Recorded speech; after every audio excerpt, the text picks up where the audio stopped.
Now, in the past, we've had some issues where when systems will ship, especially when it's cross country, they go on trucks, they get jostled. And sometimes, beyond realms of our control, certain things will get jostled around in here that make it so that your system doesn't turn on.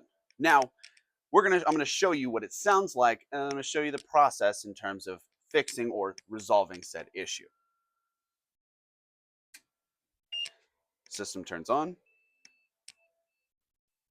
and you're gonna hear beeping from the speaker that's inside of the system.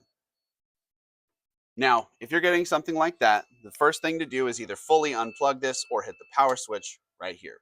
We don't want the system to continue to try to turn on if it's sending us beeping signals that are kind of showing us that something's wrong. So you're going to need either a standard drill with a Phillips head tip or a manual screwdriver, your choice. I personally like to do this because I unscrew a lot of screws all day. There's going to be 4 screw holes that you're going to look for. There's one here on the side right here. There's 2 on the rear of the system here. Got one right here. We have a second one right back here. And then on the reverse side, we'll have another one back here, just like the one we had right here in the front. Now, for demonstration purposes, I've already unscrewed them, so I'm going to start showing you what the next thing to do. So I'm going to slide this back, pull the top off, set it off to the side, somewhere where it's not going to be scratched, because we don't want to scratch anything. Now, if you take a look in here, you'll see that the fan has been zip tied in order to make it so that these fan modules don't come off. At times, during examination of the internals of this, you may see that these zip ties have failed, which is fairly rare, but it does happen at times. If for whatever reason these have failed, your first step is going to be getting something that you should be fairly well familiar with, a pair of flush cutters. These guys are great. They'll cut through these zip ties real easily, and it'll give us access to putting on these systems, or putting back on these fans so that the system can operate properly. So we're going to go ahead and clip both of those. I'm going to pull it out through the top, and there. Now, on each side, there's a clip. There's a clip here, and there's the same type of clip on the other side. To simply remove them, you're going to grab, pull this way, and release. It's a very simple process. That'll also give us access to the RAM that's seated just directly below us right here. So I'm going to take this one off. I'm going to unclip it here from the back. I'm going to give you an access to look at the RAM.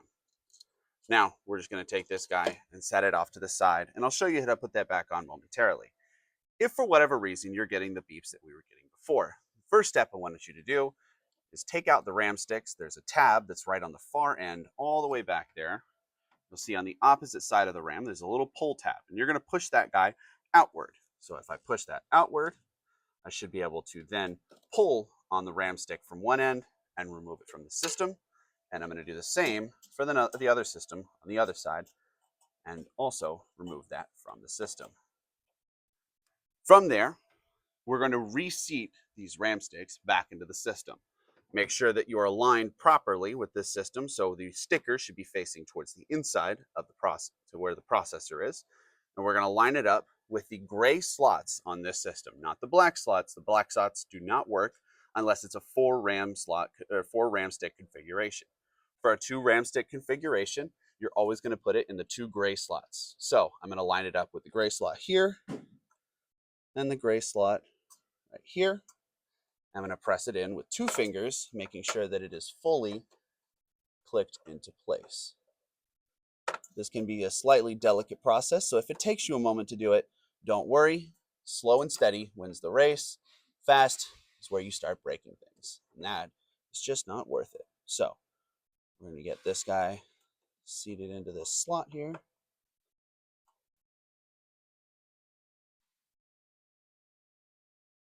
So right now it's just in the slot, but we want to press down on one end.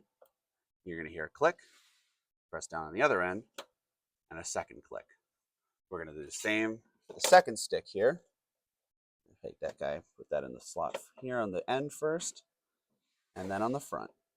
We're going to get that in. Press on the rear so you hear a click, and then the front, and you'll hear a click as well. From there, you can then take your fan and reinstall it. To do that, you're going to bring it all the way down, as low as it'll go, and you're going to grab this clip right here, and you're going to bring it up over the edge, just like that, and you'll do the same on the other side. Make sure that it is fully secured and clipped on, so give it a little tug. As long as it works perfectly, you should then be able to come back, whether it's to plug this back in or flip the switch. I'm going to flip the switch in this case, and now I don't have any more beeps. I've checked to make sure that all my fans are set and good to go, and we should hopefully see boot here momentarily. So I'm going to let you watch until we see boot. That way we can confirm the system is back to functioning properly again. If you don't see video for 20 to 30 seconds, no worry. Just let it do its process. If for whatever reason, after 2 minutes, you still have a black screen and no video, make sure to reference the front lights on the front of this system.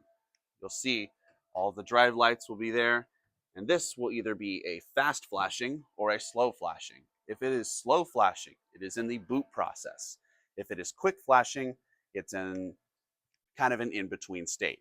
If it's consistently fast flashing with no change and it never goes solid or never slow flashes, and you wait for longer than 2 minutes and it's still there, you still have an issue. At that point, it would be our recommendation that you get in touch with our engineers who can guide you on further, more advanced troubleshooting methods. Figured out. There we go.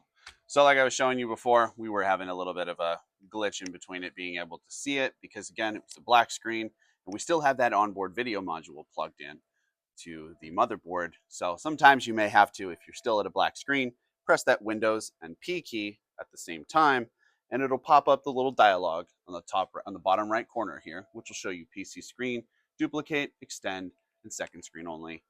Once you press that Windows P, you should see everything come through, and you should be good to go from there. From there, again, like I said, if you continue to have maybe more advanced issues or something that's maybe a little bit beyond what we've covered in this video, feel free to get in touch with our engineers, and they'll help you with any more advanced troubleshooting methods or things to do in order to help the system work in a better fashion. Again, things are not always perfect when they get sent out to us, so we have to try to do the best we can to prepare you, the client, for when situations may not go the way that we like them to. Thank you so much. Have a great rest of your day, guys.